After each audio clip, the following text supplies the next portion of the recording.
Hey everybody, this is Tom at Talon Guitar Works. I am a repair facility in Southwest Florida, and today I've got the request thing from my buddy who brought me this Glarry guitar and said, hey, can we upgrade this guitar to make it play?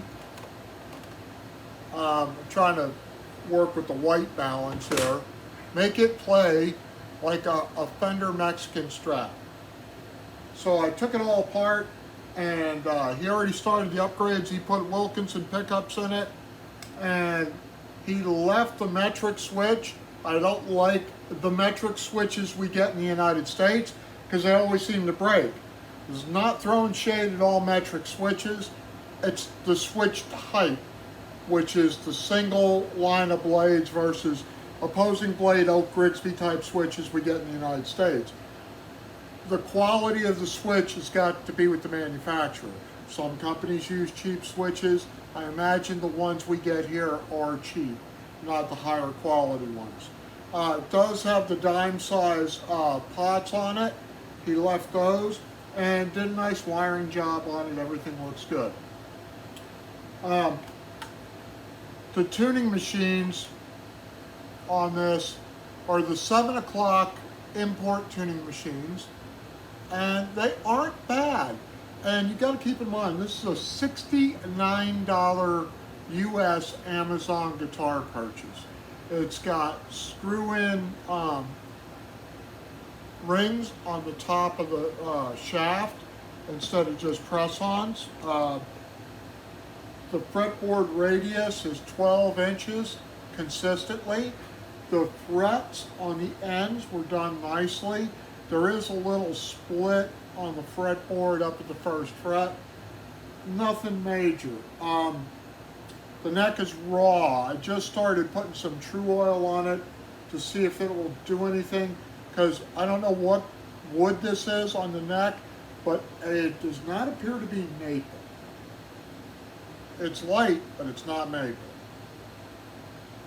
Or it's very unscented. I've never seen maple like that. The back is maple. All right. Now, here comes the stone throwing department. You notice I put a little red line up here. Well, that red line was the center line, right? If you look at the neck pocket here, this neck pocket was not cut evenly. And to measure it, we take our calipers, we'll come over to this side, and we got 0.353, and over on this side, we have 0.30. So there's a big difference. And even though all the Asian manufacturers, everybody in the world that's building guitars now has CNC machines, and the problem now is the training and getting these people up to speed and the attention to detail. So this neck pocket was cut crooked. This brings up two question marks for me. One is, can we center the neck using my centering tool, our centering guide, right? And the second thing is, because the neck from the factory was sanded to fit in the pocket, will it have the correct scale length, and will the guitar be able to be intonated? These are the question marks I've got. Now, this is low-hanging fruit. This is a $69 guitar we're starting with. So if your expectations were it's going to be just like a Mexican Strat, or it's going to be like something, you know, PRS-SE, that ain't happening, Captain. It's not there. So, guitar necks only go on guitars one way, the bolted on ones, straight down. No matter what anybody tells you, this tapers right here.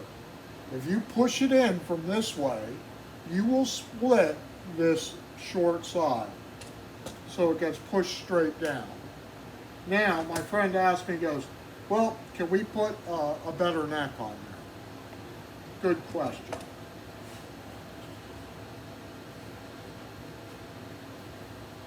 This is a Mighty Mite neck made for Mexican, and I'm putting it in here. and this thing absolutely swims in this pocket. And every neck that I have here, whether I made the neck or I purchased the neck or I have the neck hanging around or somebody traded it, whatever reason, none of them are the same size. And I'm guessing because this run got set on the CNC machine off center, nobody bothered to correct it. And then when it got done, it was like, well, the necks aren't right now. All right, so we're going to put this neck back on. We're going to push it straight down. And we can't get it seated all the way, which scares me. Because that neck is supposed to be seated all the way. Now, I'm going to try and hold this and lift it up so you can see the line. Now you can see the center line of the centering tool, and you see the line, the red line on the guitar body.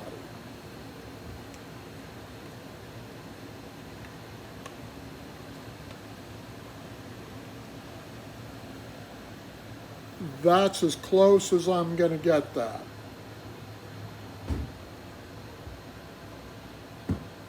Which means strings can very well run off the edges of the fretboard on one side and be way deep on the other side.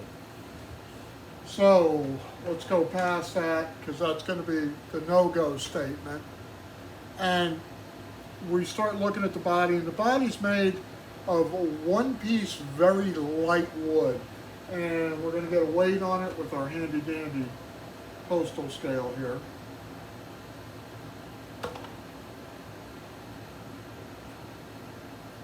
And we're right at 3.5 pounds, which is light for a guitar. For this type of guitar, it's light. So, that being said, we're going to take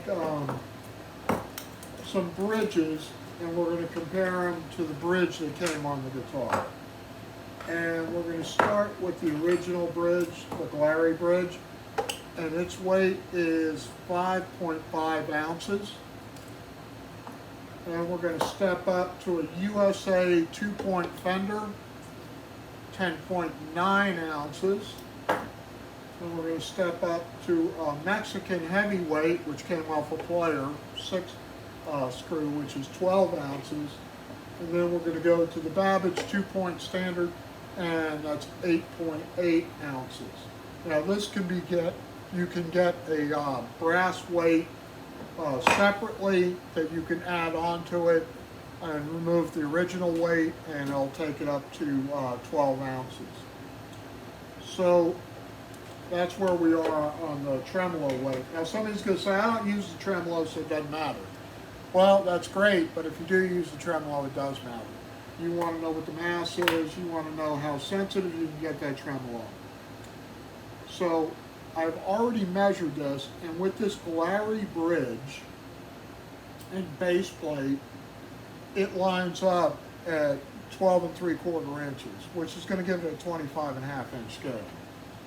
Now when I start doing comparisons on the bridge, there's a difference on how this bridge is built. So when you drop any of these other bridges in, they go to 13 inches to where the saddle's set. And if you go to 13 inches and it lines up with these holes in front, anybody who's ever set up a tremolo bridge knows you do not want these posts underneath these saddle height adjustment or the saddle height adjustment screws sitting on your bridge screws. It's undoable. But that would be the last no-go for this guitar and the guitar body.